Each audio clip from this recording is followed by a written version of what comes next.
자, 이번 영자편은 저번보다 반응이 훨씬 더 셉니다. 저번엔 왜 안 꾸미냐였다면 이번엔 시청자들이 아예 영자의 얼굴 얘기까지 꺼내기 시작했거든요. 무슨 일이 있었냐? 영자가 소방관 영철을 외모로 딱 잘라내는 장면이 나왔는데 그걸 본 시청자들이 그 잣대를 그대로 되받아친 거예요. 그러는 너는? 이 한마디로 정리가 돼요. 사람들이 영철을 두고 이러쿵저러쿵 하는 게 아니라 영자한테 방향을 완전히 돌려버린 거죠.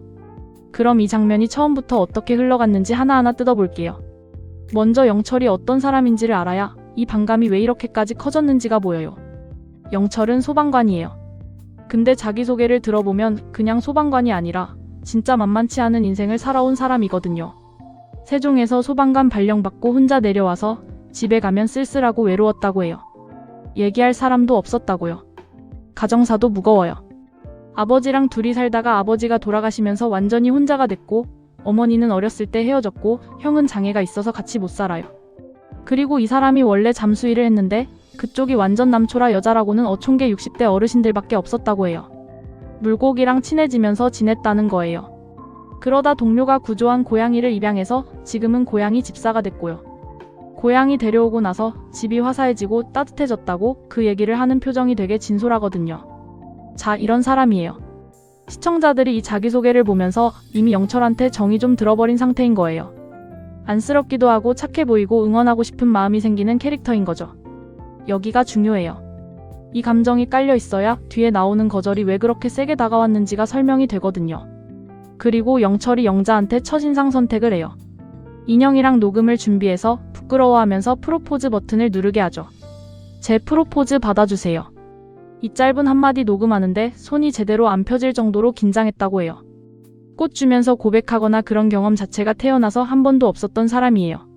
어머니 생신 선물 말고는 누구한테 뭘 줘본 적도 없다고 하거든요.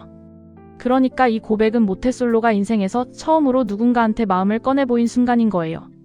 인터뷰에서도 그래요. 밝고 에너지 넘치는 모습이 눈에 들어왔다. 웃음기나 전체적인 분위기가 좋았다. 나한테 다시 오지 않을 기회 같다. 오늘 하루 중에 제일 기억에 남는다. 있는 마음을 다 꺼내 보인 거잖아요. 자, 그리고 바로 다음에 영자 인터뷰가 붙어요. 이게 문제의 장면이에요. 영철님에 대한 마음은 좀 달라진 게 있었나요? 하고 물으니까 영자가 이렇게 답해요. 아니, 심장이 안 뛰어요. 아직 이성으로는 안 온다는 거예요. 여기까지는 뭐 설렘이 안 오는 걸 억지로 만들 순 없으니까 그럴 수 있어요. 근데 그 다음이 진짜 세거든요. 착한 심성과 따뜻한 마음 가진 분들 너무 좋지만 그분은 두부상이 아니라는 거예요. 두부상은 아니고 모아이 쪽이라는 말까지 나와요. 그러면서 아예 못을 박아버려요. 외모에서 오는 호감이 제일 중요해요. 바로 이 대목이에요. 시청자들이 폭발한 지점이. 왜냐하면 방금 우리가 뭘 봤어요. 소방관이고 고양이 구조해서 키우고 힘든 가정사다 짊어지고 살아온 사람이 태어나서 처음으로 떨면서 고백하는 장면이었잖아요. 그 서사를 통째로 보여주고 나서 바로 이어서 얼굴이 두부상이 아니라서 안 된다가 나오니까 감정이 확 뒤집히는 거예요. 방금 정들었던 사람이 눈앞에서 얼굴 하나로 탈락당하는 걸 본 셈이니까요.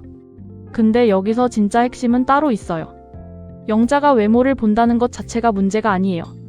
사람마다 외모 취향 있어요. 그거 자체는 비난할 게 아니거든요.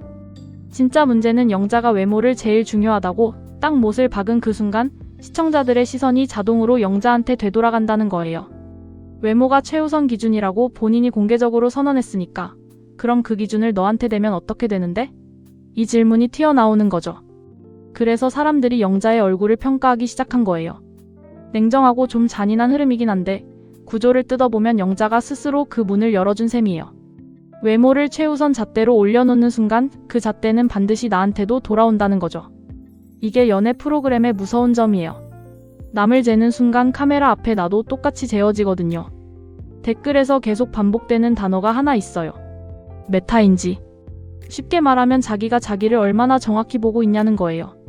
시청자들이 답답해하는 게 딱 이거예요. 영자가 자기 외모는 어느 정도인지, 그리고 그 외모로 어느 정도 수준의 남자한테 설렐 위치에 있는 건지 그 계산이 안 맞아 보인다는 거예요. 좀 더 날카롭게 말하는 분들은 이렇게까지 가요. 만약 영자가 설렌다고 할 만한 그런 얼굴의 남자가 실제로 있다면 그런 남자는 바깥에 예쁜 여자가 훨씬 많으니까 애초에 영자를 거들떠도 안 볼 거라고요. 되게 매정한 말이죠. 근데 이게 많은 시청자들이 공통적으로 느낀 감정이라는 게 중요해요. 한두 명이 아니라 반응의 큰 줄기가 이쪽으로 흘렀다는 거니까요. 그리고 여기에 기독교인 조건까지 얹혀요. 영자는 1회 때부터 이상형을 얘기하면서 얼굴을 제일 먼저 본다. 두부같이 순하게 생긴 사람이 좋다. 코 높고 두툼한 얼굴은 별로다. 거기다 같은 기독교인이어야 한다. 이렇게 조건을 쭉 걸었거든요. MC들도 그때 까다롭네, 조건이 확 줄어드네 했잖아요. 시청자 입장에서는 이 조건들이 하나로 합쳐지니까 이걸 다 만족하는 남자가 대체 왜 너를 선택해야 하는데? 라는 반응이 나오는 거예요. 본인이 원하는 남자가 먼저 다가올 만큼 본인이 뭘 갖췄냐는 거죠. 심지어 신앙 있는 여자들이 눈이 제일 높다는 말이 왜 나오는지 알겠다는 반응까지 나와요. 조건 위에 조건을 계속 쌓는 것처럼 보이니까요. 자, 근데 여기서 저는 영자를 좀 다르게 볼 여지도 반드시 짚고 넘어가고 싶어요. 이게 영자가 못돼서 눈만 높아서 생기는 일이 아닐 수도 있거든요. 영자는 모태솔로예요. 연애를 한 번도 안 해봤어요. 근데 모태솔로들한테서 진짜 자주 보이는 패턴이 하나 있어요. 이상형이 현실이 아니라 머릿속 이미지로만 만들어져 있다는 거예요. 실제로 사람을 만나고 부딪히고 감정이 예상 밖으로 흘러가는 걸 겪어봐야 이상형이라는 게 조금씩 현실에 맞게 깎이거든요. 아, 난 이런 얼굴을 좋아하는 줄 알았는데 막상 저런 사람한테 끌리네, 이런 경험 말이에요. 근데 그 경험이 아예 없으면 드라마나 상상 속에서 만든 그 이미지가 그대로 굳어버려요. 영자가 두부상 순한 얼굴, 이렇게 얼굴형을 아주 구체적으로 정해놓은 것도 그 연장선일 수 있어요. 현실 연애로 이상형을 수정해 본 적이 없으니까 8년 전에 그린 그림을 그대로 들고 온 거죠. 실제로 영자 본인이 이걸 살짝 인정하는 장면도 있어요. 다른 대목에서 내가 잘못 생각한 것 같다. 약간 드라마를 생각한 것 같다고 하거든요. 첫눈에 확 반하는 그런 걸 기대했는데 현실은 그렇게 안 온다는 걸 스스로도 어렴풋이 느끼는 거예요. 이 말만 보면 영자도 자기 문제를 아예 모르는 건 아니에요. 근데 그 인식이 아직 행동까지는 안 내려온 거죠. 머리로는 드라마를 생각했나봐 하면서도 실제 반응은 여전히 심장이 안 뛰어 두부상이 아니야로 나오니까요. 이 간극이 딱 모태솔로다운 지점이에요. 아는 것과 몸이 반응하는 게 아직 따로 노는 거죠. 그리고 편집 얘기를 안 할 수가 없어요. 이 장면이 이렇게까지 세게 느껴지는 데는 편집의 힘도 분명히 커요. 생각해보세요. 영철의 힘든 가정사, 고양이 구조서사, 손 떨면서 한 첩 고백. 이 감동적인 그림을 쭉 쌓아 올리고 나서 바로 뒤에 영자의 외모가 제일 중요해요를 붙였잖아요. 만약 이 두 장면 사이가 멀리 떨어져 있었으면 이 정도 반감은 안 생겼을 거예요. 붙여놓으니까 낙차가 극대화되는 거죠. 영철의 진심이 클로즈업된 직후에 거절이 나오니까 영자가 실제보다 훨씬 더 매정하게 보이는 거예요. 그러니까 우리가 지금 느끼는 이 답답함의 절반쯤은 어쩌면 편집이 만들어낸 감정일 수도 있다는 걸 감안하고 봐야 공정해요. 근데 그렇다고 영자한테 아무 책임이 없냐?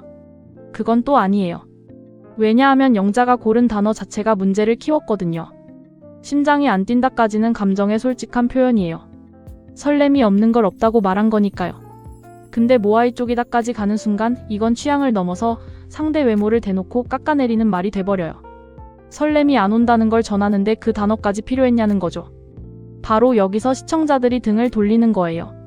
감정을 솔직하게 말하는 거랑 상대를 낮춰서 말하는 건 완전히 다른 거니까요. 영자 스스로는 그냥 솔직하게 말한 거라고 생각했을 텐데 듣는 입장에선 조롱처럼 들릴 수 있는 선을 넘어버린 거예요. 이게 저번 편이랑도 딱 이어지는 지점이에요. 저번엔 영자가 데이트 나갈 때 모자 쓰고 대충 나온 게 문제였잖아요. 그때도 핵심은 남한테는 외모 요구하면서 정작 본인은? 이었어요. 이번엔 그게 훨씬 더 직접적으로 터진 거예요. 남의 외모를 두부상이냐 아니냐로 등급 매기는 장면이 나오니까 시청자들이 그럼 내 외모부터 그 잣대로 보자로 반응한 거죠. 두 편이 완전히 같은 구조예요. 기준은 높은데 그 기준을 자기 자신한테는 안 되는 것처럼 보인다는 거. 한 번이면 그러려니 하는데 두 번 겹치니까 시청자들 사이에서 영자의 캐릭터가 그렇게 굳어져 버린 거예요. 그래서 이 편의 반응을 한 줄로 요약하면 이래요. 영자가 미움받는 건 외모를 봐서가 아니라 외모를 가장 중요한 기준이라고 공개적으로 선언했기 때문이에요. 그 선언이 부메랑이 돼서 자기한테 돌아온 거죠. 물론 반대로 볼 여지도 분명히 있어요. 영자 입장에선 억울할 수 있거든요. 남자 출연자들도 예쁜 여자 좋아한다고 대놓고 말하는 경우 많잖아요. 실제로 이번 기수에도 예쁜 여성한테만 끌렸다고 아주 솔직하게 말한 남자가 있었어요. 근데 그 남자한테는 이 정도 비난이 안 쏟아졌거든요. 여기서 시청자 반응이 성별에 따라 좀 다르게 작동하는 거 아니냐, 이렇게 볼 여지도 충분히 있어요. 외모 보는 건 다 똑같은데 왜 영자만 유독 세게 맞느냐는 질문은 던져볼 만하거든요. 그래서 이 장면은 보는 사람에 따라 갈릴 수밖에 없어요. 한쪽에선 자기 객관화가 안 되는 게 답답하다고 보고, 다른 쪽에선 외모 보는 건 인지상정인데 영자만 두들겨 맞는 게 과하다고 보는 거죠. 저는 이 두 시선이 다 일리가 있다고 봐요. 그리고 하나 더. 영자가 지금 욕을 먹는다고 해서 영자가 나쁜 사람이라는 뜻은 아니에요. 방송에서 감정을 너무 여과 없이 말하는 스타일인 건 맞지만 그게 곧 인성 문제는 아니거든요. 오히려 계산 없이 생각을 다 뱉는다는 건 뒤로 재는 게 없다는 뜻일 수도 있어요. 다만 그 솔직함이 상대의 서사가 감동적일 때 튀어나오면 이렇게 역풍을 맞는 거예요. 타이밍과 상대가 최악이었던 거죠. 자, 그래서 앞으로가 진짜 관건이에요. 영자가 그렇게 외모로 잘라낸 영철을 두고 정작 본인이 마음 주는 남자들한테선 어떤 결과를 받게 될지, 영자가 원하는 얼굴의 남자가 과연 영자를 선택해 줄지 말이에요. 만약 영자가 여기서 원하는 대로 안 풀리는 경험을 하고 그때 뭔가를 깨닫고 태도가 부드러워진다면 시청자 반응은 완전히 뒤집힐 수도 있어요. 아, 결국 성장 서사였구나 하면서요. 반대로 끝까지 같은 태도를 고수하면 이 반감은 기수 내내 꼬리표처럼 따라다닐 거고요.